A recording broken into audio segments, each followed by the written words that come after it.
로마서 10장 4절에 그리스도께서 모든 믿는 자에게 의를 이루기 위하여 율법의 마침이 되시니라. 모세가 기록하되 율법으로 말미암는 의를 행하는 사람은 그 의로 살리라 하였거니와. 우리의 의로움의 근거가 무엇인가? 복음에 나타난 하나님의 의는 가죽옷을 지어 입히시는 하나님의 은혜 위에 세워져 있죠. 우리의 어떠함이 섞이지 않았습니다. 심지어 아담과 하와가 가죽옷이 필요하다고 하나님께 구해서 주신 것도 아닌, 그냥 하나님께서 가죽옷이 필요하다고 하는 것을 스스로 아시고, 그리고 가죽옷을 지어 입히시는 것을 통해 다시 하나님께서 그 사람들과 교제하기를 원하시는, 내가 벗었으므로 두려워하여 숨어있는 사람들에게 내가 너에게 은혜를 베푼다. 너의 부끄러움을 가려주고 이제 이 가죽옷을 근거로 나에게 나올 수 있게. 이게 하나님의 은혜 위에 세워진 의로움이죠. 우리의 어떠함도 섞이지 않았습니다. 하나님이 오로지 담당하시는 의로움입니다. 나의 의지와 행위가 자신이 있는 동안에는 하나님의 의로움에 복종할 수가 없어요. 나의 무화과나무 잎으로 만든 옷이 뿌듯할 동안에는 하나님이 지어놓으신 가죽옷에 우리는 반응하지 않습니다. 내 반대로 율법을 통해서 자기의 범죄를 깨닫고, 그리고 내 속에 도사리고 있는 죄의 실체를 우리가 깨닫게 될 때, 그동안 그렇게 전해졌던 말씀, 근데 그 말씀이 비로소 들리게 되는 거죠. 예수님이 내 죄를 위해서 십자가에 죽으셨다라고 하는 정말 이 단순한 복음이 내가 죄인이라고 하는 것을 깨닫는 순간, 그리고 내 속에 죄의 뿌리가 있다라고 하는 것을 정말 직면하는 순간, 그 복음이 진짜 기쁜 소식이 되는. 그렇지 않으면 율법으로 말미암는 의는, 의를 행하는 사람은 그 의로 살리라고, 내가 행하고 있는, 내가 만들어낸 그 의로움을 의지해서 살아야 합니다. 6절부터 믿음으로 말미암는 의는 이렇게 말하되, 이같이 말하되, 내 마음에 누가 하늘에 올라가겠느냐 하지 말라 하니, 올라가겠느냐 함은 그리스도를 모셔 내리려는 것이요, 혹은 누가 무저갱에 내려가겠느냐 하지 말라 하니, 내려가겠느냐 함은 그리스도를 죽은 자 가운데서 모셔 올리려는 것이라. 그러면 무엇을 말하느냐? 말씀이 내게 가까워 내 입에 있으며 내 마음에 있다 하였으니 곧 우리가 전파하는 믿음의 말씀이라. 은혜입니다. 말씀이 가까이 있어요. 예수님께서 이 땅에 오시지 않은 채로 우리가 만약 지금 우리가 듣고 있는, 읽고 있는 이 은혜의 복음을 우리 스스로 고안해내야 한다면 우리는 하늘에까지 올라갔어야 돼요. 죽으면 어떻게 되는지 저 무저갱에까지 내려갔어야 해요. 정말 인류가 만들어낸 모든 종교와 문화와 이게 사람이 살 도리라고 말했던 모든 것들 중에 이 복음이 있습니까? 이렇게 구원을 받는다고 말하는 종교가 있습니까? 말씀이 육신이 되어 이 땅에 오셔서 가르치시고 죽으시고 부활하시지 않았다면 이 말씀이 이렇게 가까이 있을 수가 없습니다. 근데 하늘 끝에 계시던 그리스도께서 우리가 모셔 내리는 어떤 행위를 통해서가 아니라 그분의 긍휼하심을 스스로 근거로 이 땅에 내려오셨죠. 그리고 저 무저갱의 그 음부에 내려가시고, 그리고 부활하심으로 구원이 무엇인지, 예수님처럼 산 사람에 대한 하나님의 심판이 무엇인지, 우리가 현혹되어 있는 그 수많은 위인들, 근데 그 사람들에 대해서 하나님께서 인정하시는 것이 아니라 예수님처럼 산, 자기를 비워 종의 형체를 가져 죽기까지 복종하시고 십자가에 죽으시는 그 삶을 사셨던 그 예수님에 대해서 모든 무릎을 꿇게 하시고 모든 입으로 예수를 주라 시인하게 하시는, 그리고 그분을 하나님의 우편에 앉히시는 이게 하나님의 심판의 기준이라는 거죠. 우리가 생각하는 그 엉뚱한 심판의 기준들, 돈을 많이 벌면 좀 나을 것 같고, 뭐 세계를 정복하면은 좀 위대한 것 같고, 와, 스마트폰을 만들어서 이 세상을 완전히 뒤집어 놓은, 이게 위인인 것 같고 그게 위대한 업적이라고 착각하지만, 하나님의 기준에 예수님처럼 산 것, 믿음으로 산 것, 하나님이 심으신 것, 그것만 가치가 있다는 것을 보여주시죠. 근데 이 말씀이 이렇게 가깝습니다. 이렇게 가까이 있어요. 열기만 하면 우리가 알아들을 수 있는 언어로 기록이 되어 있습니다.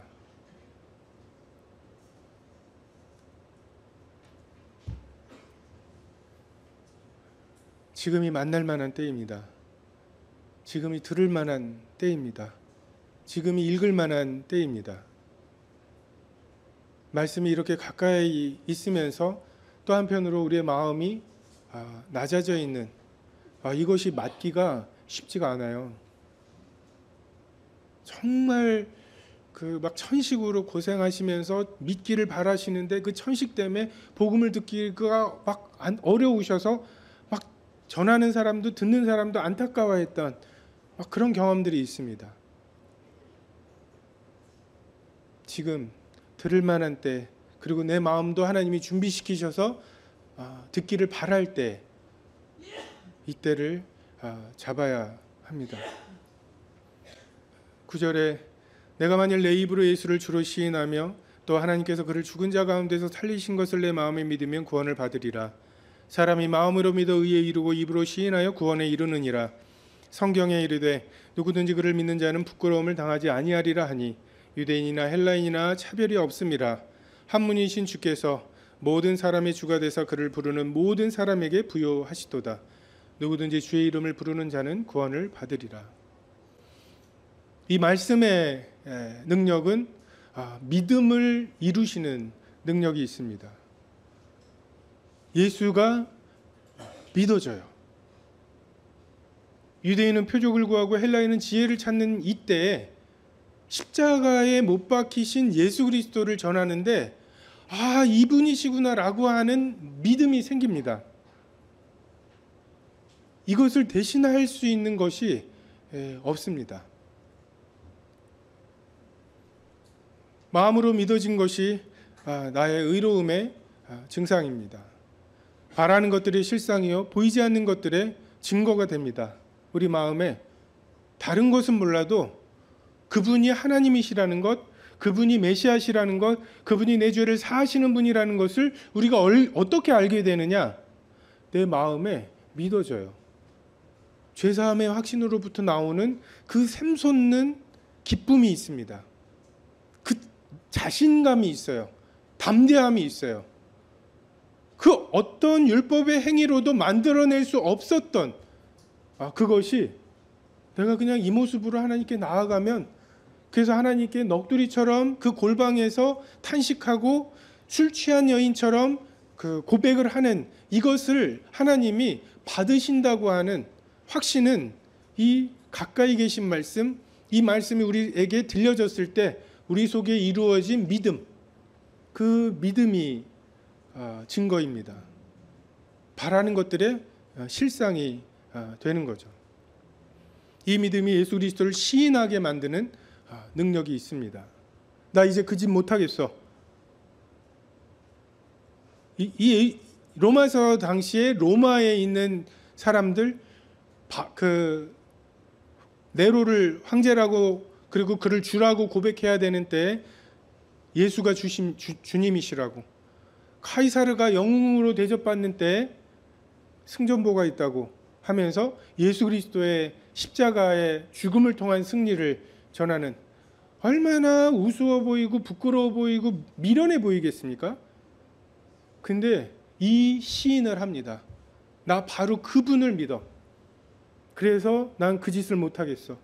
난 더 이상 이것을 못하겠어. 난 이제 이 일을 해야만 하겠어. 그것을 시인할 때 어떤 핍박과 어떤 불이익이 있을지가 너무나 분명한데, 그 마음으로 믿어진 것이 입으로 시인하는 것, 나의 삶으로 시인하는 것으로 드러날 수밖에 없어요. 아니, 범죄를 저지르고 안 했다고 우기면은 사실 증거 없으면 할 수가 없는 거잖아요. 아니, 그리스도인들도 그 마음으로 믿고 있다는 것 외에는 겉으로 드러나는 게 없어요. 근데 그 사람들 붙잡아다가 믿는지 안 믿는지를 알 수 있는 분명한 방법이 있습니다. 자, 예수를 저주할 자라고 고백하면 풀어줄게. 예수를 저주할 자라고만 하면 풀려나는 그 시험이에요. 내가 안 그랬어요 라고만 하면 풀려날 수가 있는. 근데 마음으로 믿어진 사람들, 그리고 그 성령이 있는 사람들은, 성령으로 말하는 자는 누구든지 예수를 저주할 자라고 안 떨어지는, 뇌 속에 있는 믿음의 실체가 예수를 그리스도라고 시인하게 만드는 이 능력이 있습니다. 자기 부인의 능력이 있습니다. 나 아니에요. 이제 그리스도예요. 그리스도가 사시는 거예요. 이것은 율법이 만들어낼 수 없습니다. 되게 강력해 보이고 효과적이 보이고 튼튼해 보이지만 이것은, 이 당당함과 담대함은 율법이 만들어낼 수 없습니다. 주의 이름을 부르는 자, 그 이름을 믿는 자, 그를 영접하는 자, 구원을 받습니다. 이 믿음이 우리의 구원의 근거입니다. 그를 믿는 자는 부끄러움을 당하지 않습니다. 복음이 부끄럽죠. 내가 복음을 부끄러워하지 아니한다고. 왜요? 부끄러워 보이거든요. 겉으로 볼 때 어리석어 보이거든요. 효과적이지 않아 보이거든요. 근데 복음을 부끄러워하지 아니하는, 지금 시대는 십자가의 복음이 먹히지 않는 세대인가요? 어느 시대는 좀 나았나요? 착각하지 않으시길 바랍니다. 다 치우쳐 한 가지로 어느 시대나 한 가지였어요. 그러니까 뭔가 좀 나았던 시대가 있었던 착각을 우리가 버리고, 다만 이 은혜에 대해서 그 배경이 어떻든, 그 상태가 어떻든, 유대인이어서 어렸을 때부터 토라를 외우고 지식이 있었든 아니면 이방인이었든 상관없이 복음을 부끄러워하지 아니하노니 이 복음은 모든 믿는 자에게 구원을 주시는 하나님의 능력이 됨이라. 이 복음은 하나님의 능력이 됩니다.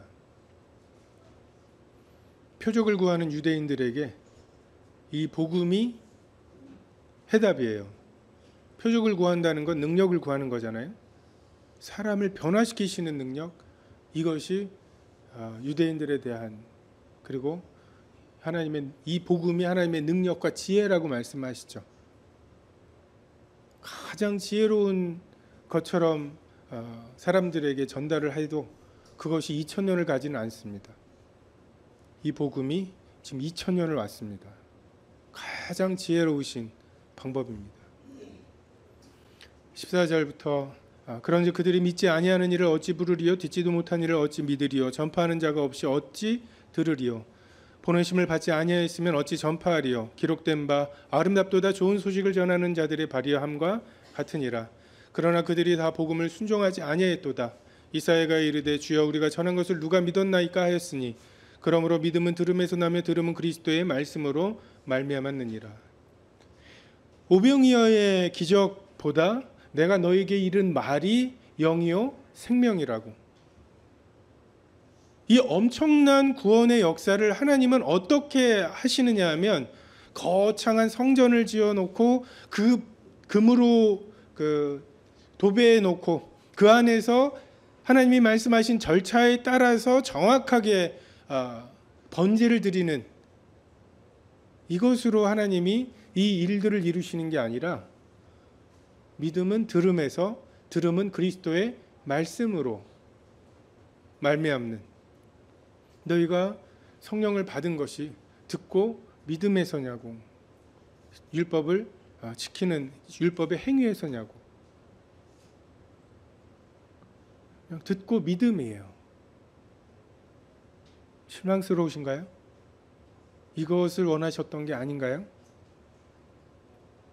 복음에 복종하는 사람, 하나님의 의에 복종하는 사람, 그 회개의 태도가 없이는 이런 너무나 은혜로운 말씀을 멀리 있어서 못 믿을까봐 우리 곁에 가까이 두시고, 그리고 그 말씀을 듣기만 하면 믿음을 만드시는 이 방법으로 우리를 구원하시기로 했다라고 하는 게 얼마나 은혜로운 하나님의 섭리입니까? 근데 나아만 장군처럼 나는 선지자가 직접 나와서 하늘에 이렇게 해가지고서 내 머리에 손을 얹고 그렇게 해서 내 문둥병이 나을 줄 알았다고, 이런 기고만장함이 있는 동안 그냥 다른 거 하지 말고 요단강에서 7번 씻으라고 너무나 쉽게 말씀해 놓으신 이게 안 들리는 거죠. 우리는 이 말씀이 들리는 사람들에게만 복음을 전하면 됩니다. 이 말씀을 업신여기고 어리석게 여기는 사람들은 그 업신여기고 어리석게 생각했던 그것이 그들의 심판 때에 하나님의 공의로움의 기준이 될 거예요. 하나님의 의로움이 나타나면 옳고 그름이 드러나죠.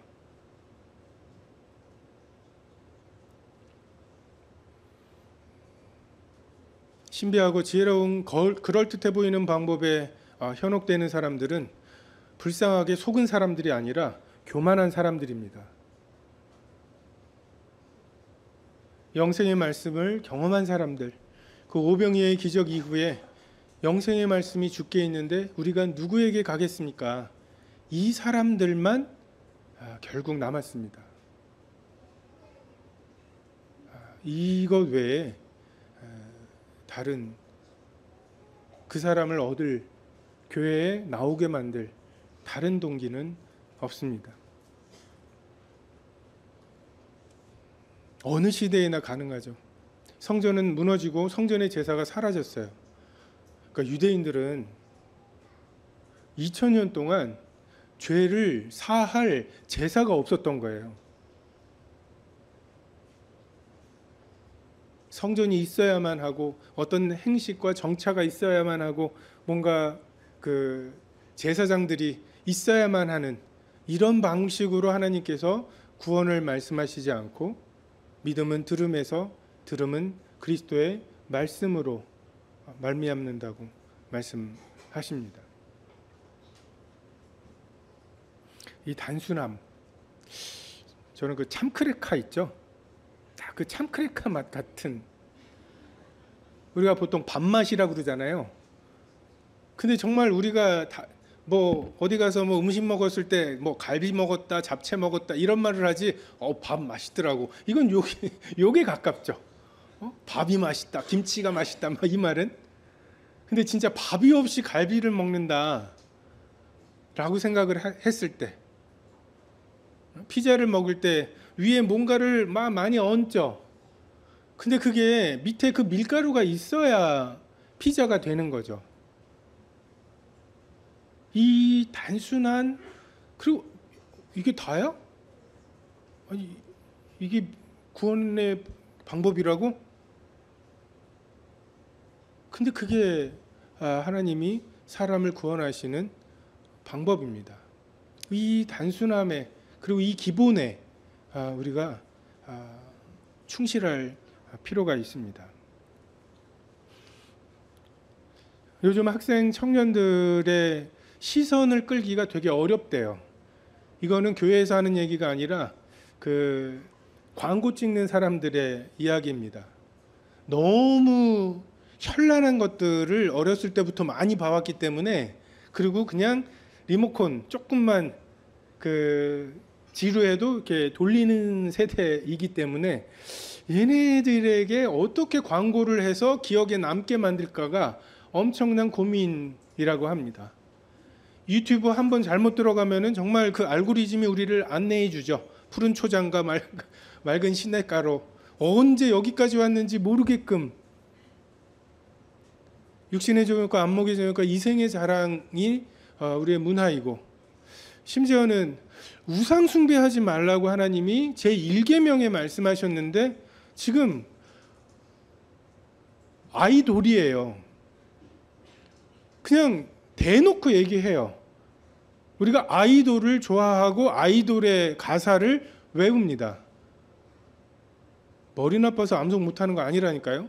그 암송하는 거 보면 마음이 없는 거예요. 근데 제가 생각하는 건 우리가 이렇게 하나님의 말씀에 대해서 뻔뻔스러웠던 적이 있었나요? 저도 어렸을 그 중고등학교 시절에 뭐 가요 들으면 되네 안 되네 하는데 가요 톱10 거의 다 봤습니다. 정말 부모님이 이게 텔레비전을 못 보게 하시고 막 때려 부시기도 하고 막 그러셔가지고 수요 집회를 어머니 아버지가 가시고 나면 이제 그날 가요 톱10 하는 날이거든요. 그래서 거의 그거는 봤던 것 같아요. 그때 막 그 구창모 이런 거 있죠. 사랑함에 세심했던 나의 마음이 그대에게 그렇게도 막 이런 근데 이러면 안 되는데 하면서 했어요. 이게 뭔가 흥얼거려지는 게 좀 뭔가 찬송이 나와야 되지 않나라는 생각을 하면서 그런 것들을 했는데 그냥 지금은 대놓고 아이돌이에요. 우상이에요. 그냥 우상을 그냥 하나님의 말씀에 정면으로 부딪히는 거죠. 결코 죽지 아니하리라고. 반드시 죽는다는 말씀에 설마 그럴까? 라고 하는 수준으로가 아니라 결코 죽지 않는다. 아이돌 섬겨봐. 안 죽지? 네가 하나님처럼 되는 것 같지? 지금 그렇게 뻔뻔스럽게 하나님의 제1계명을 거역하고 있는 세대입니다. 아직도 반짝거리는 것들에 소망이 있습니까? 부드러운 옷 입은 사람, 제사장들의 그 12개의 보석이 박힌 흉패를 탁 하고서 뭔가 하나님 섬기는 것처럼 막 소금 뿌리고 막 그 향 뿌리고 해가지고서 그 소 한 마리를 2시간에 걸쳐서 번제로 드리는 이 시대에 말씀을 전하는 것이 무의미해 보이십니까? 걔네들은 그렇게 해서는 안 된다고 생각하십니까? 아닙니다. 지난 2000년간 믿음은 들음에서 나며 들음은 그리스도의 말씀으로 말미암아 왔습니다. 세상이 세 보이죠? 유튜브 못 끊을 것 같죠? 아이돌 못 끊을 것 같죠? 빛이 어둠에 임하면 어두움은 빛을 이기지 못합니다.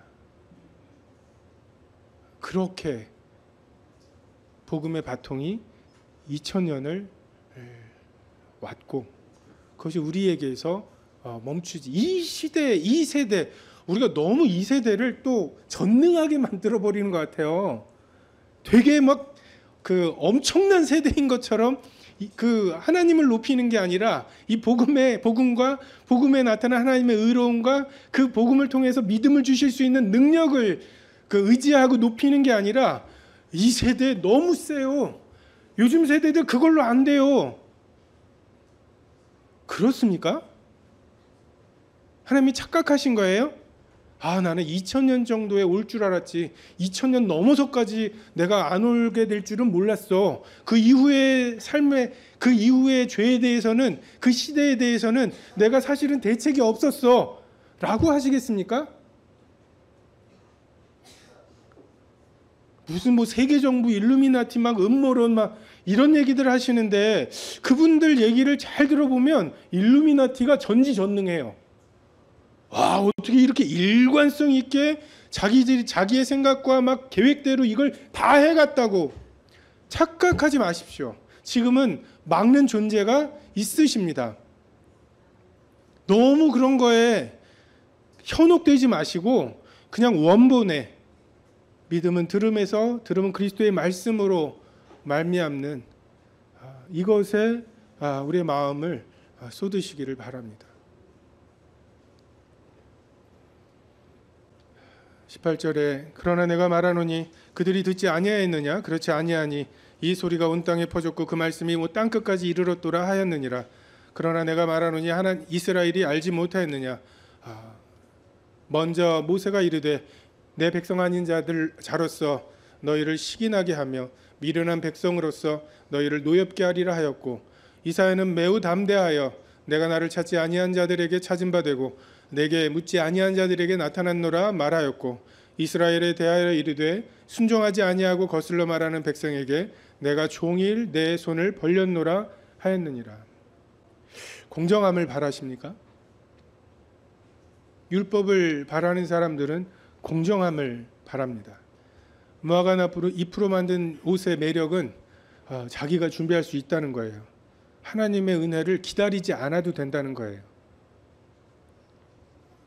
근데 무화과 나무 잎으로 만든 옷의 단점은 자기가 준비해야 된다는 거예요. 내가 하나님 앞에 나아갈 당당함을 내가 만들어야 된다는 거죠.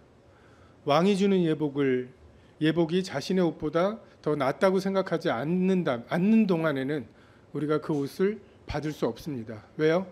내 옷을 벗어야 되거든요. 내가 벗었으므로 두려워하여 숨었다고 하는 무화과나무 잎으로 만들 옷을 입고도 그렇게 고백하는 아담에게 하나님의 복음 다 벗으라고, 완전히 벗으라고. 그래야 가죽옷을 입을 수 있잖아요. 가죽옷을 입기 위해서는 우리가 입고 있는 이 무화과나무 잎으로 엮은 옷을 다 벗어야 합니다. 다. 그리고 완전히 벌거벗은 채로, 그냥 그 벌거벗은 채로 하나님 앞에 머물게 되는 그 두려움을 그냥 고스란히 경험하고, 그리고 하나님이 가죽옷으로 그 부끄러움을, 그 두려움을 가려주시기까지 그냥 그 은혜를 구하는 거죠.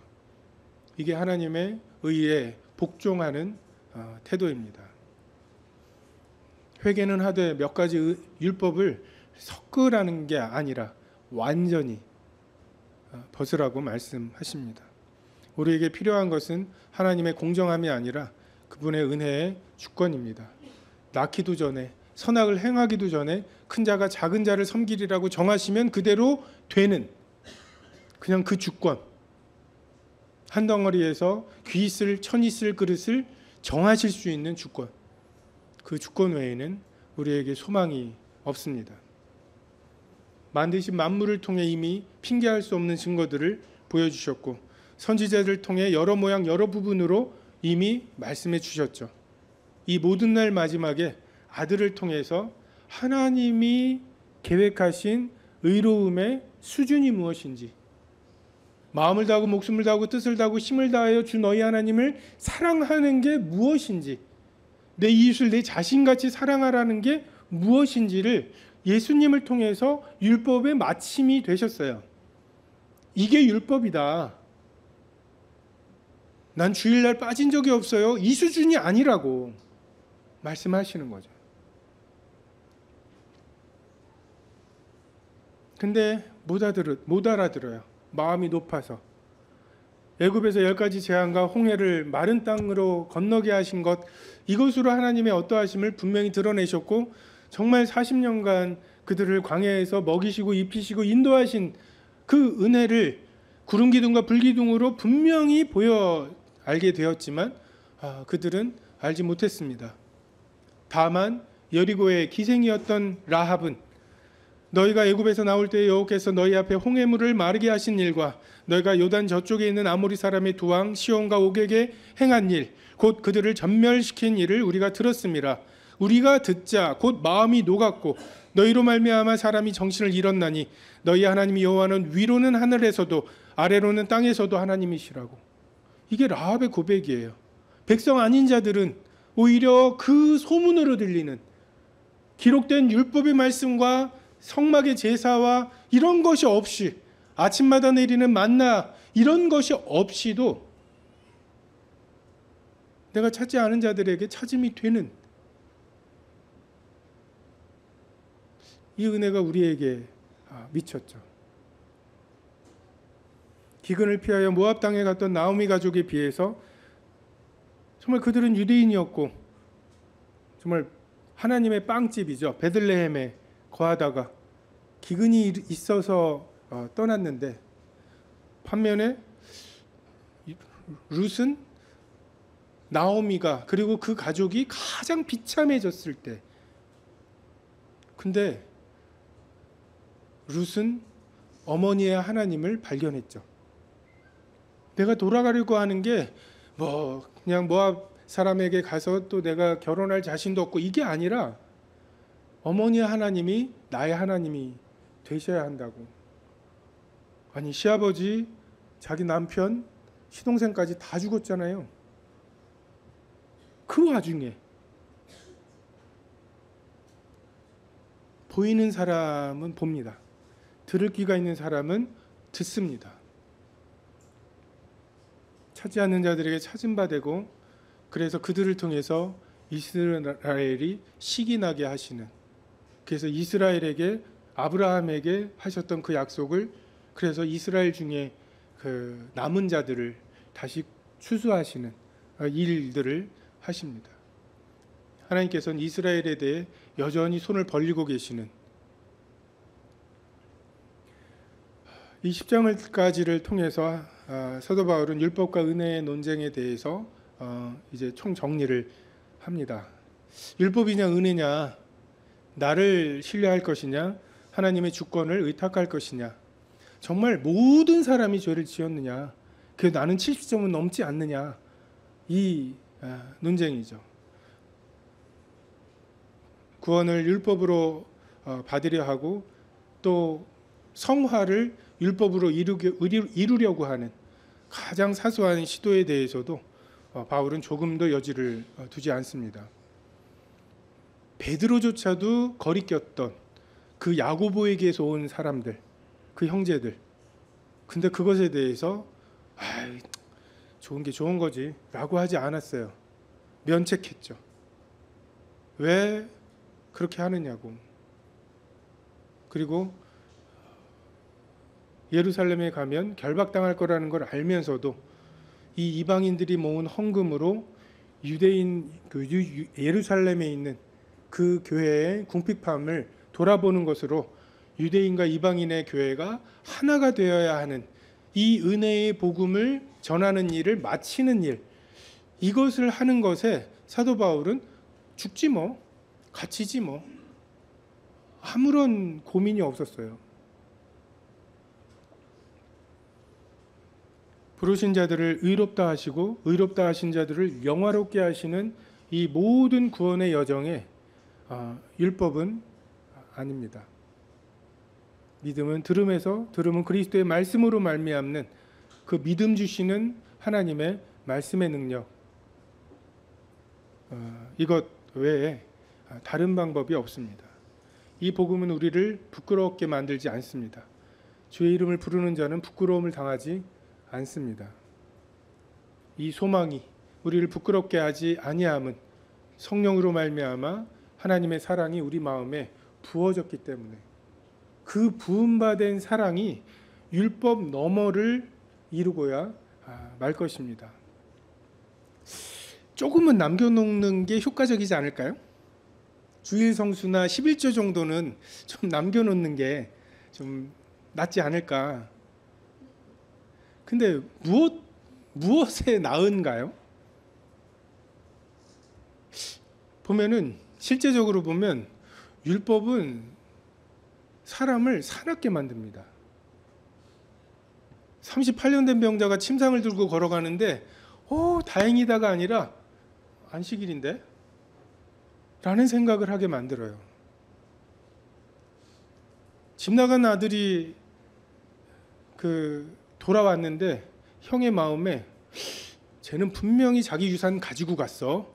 이건 다 내 건데 저기 또 들어와가지고 또 아버지 이 생각, 이 계산부터 나오고, 왜 저 창녀들과 다 말아먹은 자식에게 왜 이렇게까지 하십니까? 누군 좋아서 안식일을 지키는 줄 알아? 너는 왜 안식일 안 지켜? 누군 뭐 장사 못하는 줄 알아? 이 생각이 들고 이게 자기 의로움이잖아요. 나는 안식일을 어긴 적이 없다는 그 의로움이 안식일을 안 지키는 사람에 대해서 안식을 좀 하지, 좀 쉬어야 돼 너도, 이런 안타까움으로 적용되는 게 아니라 분노로, 정죄로, 판단으로, 그래서 혈안이 돼 있어요. 안식일 안 지키는 사람들에 대해서. 결국 그 분노가 모여서 예수 그리스도를 십자가에 못 박았지 않습니까? 9시에 와서 고생한 사람이 5시에 와서 1시간 일한 사람, 근데 똑같이 받는 것이 그게 분개스러워요. 근데 그 9시에 온 사람도 오늘 나를 써줄 사람이 아무도 없었던 자기의 처지를 알고 나를 누군가가 일꾼으로 써준 것이 은혜라고 하는 것을 그 하나님의 의로움에 복종하는 마음으로 거할 때에만 5시에 와서 나와 똑같은 대우를 받는 것에 흔쾌할 수 있습니다. 또 율법은 외식하게 만들어요. 율법은 능력이 없거든요.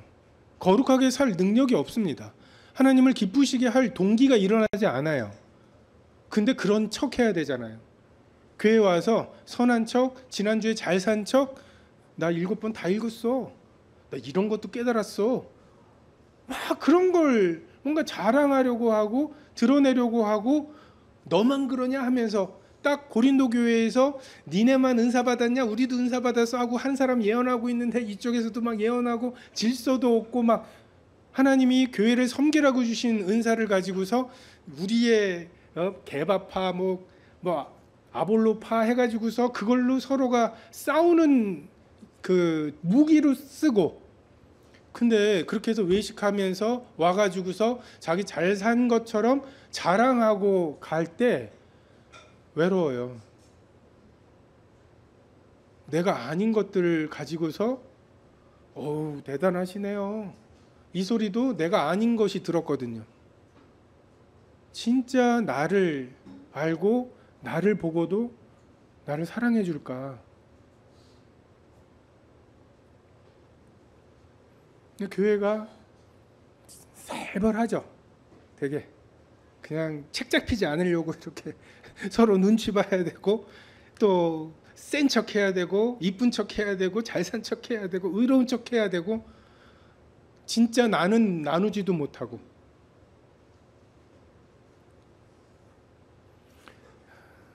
그리고 율법으로는 선하시고 기뻐하시고 온전하신 뜻에 도달하지 못합니다. 전전긍긍하게 되죠. 종의 영이죠. 그냥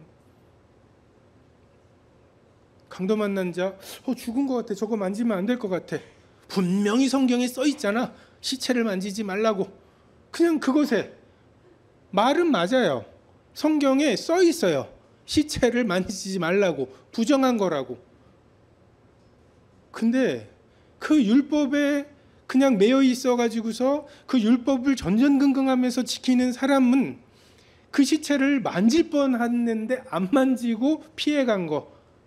제사장과 레위인의 삶이 그들이 도달할 수 있는 최고의 삶입니다.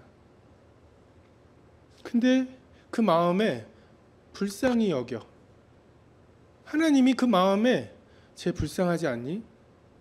이 마음을 주실 공간이 없어요. 나 자신으로 가득 차 있어가지고, 자기 의로움으로 가득 차 있어가지고 그냥 아무런 상관이 없는데, 여행을 하던 그 사마리아 사람에게 그 사람을 볼 때 불쌍하게 여기시는 하나님의 마음을 전달하실 방법이 없습니다. 율법에 매여 있는 동안에.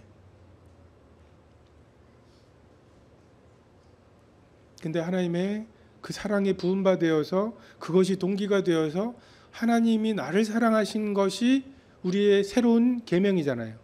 내가 너희를 사랑한 것 같이 너희도 서로 사랑하라. 이것이 우리의 마음에 고민이 되어 있는 상황에서 그 사람을 볼 때 우리 마음에 하나님께서 긍휼한 마음, 불쌍한 마음을 주실 수 있고, 그럴 때 하나님이 선하신 뜻뿐만 아니라 기뻐하시는 뜻. 그 사람을 여관에 누이고 치료해주고 돈도 주고, 근데 온전하신 뜻까지, 내가 돌아올 때 비용을 더 줄 테니까 다 치료해 달라고. 여기까지를 율법이 이룰 수가 없습니다. 율법이 더 효과적이다? 뭐에 효과적이냐는 거예요. 탱크를 만드는 데는 효과적일지 몰라도 탱크랑 결혼할 수는 없습니다. 하나님은 우리를 백성이나 군사로 부르시는 게 아니라 자녀와 아내로 부르시는, 근데 자녀와 아내를 다루시는 방식에 율법은 조금도 섞여서는 안 되는 것입니다. 아들의 영을 주셔서 예수님께서 겟세마네에서 아빠, 아버지라고 부르셨던 것처럼 우리도 그 예수님의 그 동일한 영으로 아빠, 아버지라고 하나님을 부르며 나아가게 하시고, 그 의로움과 그 담대함으로 하나님을 섬기게 하시는, 이것 외에는 우리가 그 부르신 은혜, 의롭다 하신 은혜, 그리고 영화롭게 하실 은혜, 이것이 이루어질 다른 방법이 없습니다. 그러니까 율법에 대해서 사도 바울이 이렇게까지 강조하는 이것을 여러분도 정말 심상히 대하지 마시고, 우리 마음에는 언제나 사탄이 틈타고 그것에 대해서 우리가 그래 하고 무화과나무 잎을 엮으려는 교만함이 있습니다. 그럴 때마다 정말 주님 앞에 은혜를 구하고 다윗의 자손 예수여 나를 불쌍히 여겨 달라고 구하는 태도가 마땅하고 합당하다고 생각이 됩니다. 기도하겠습니다.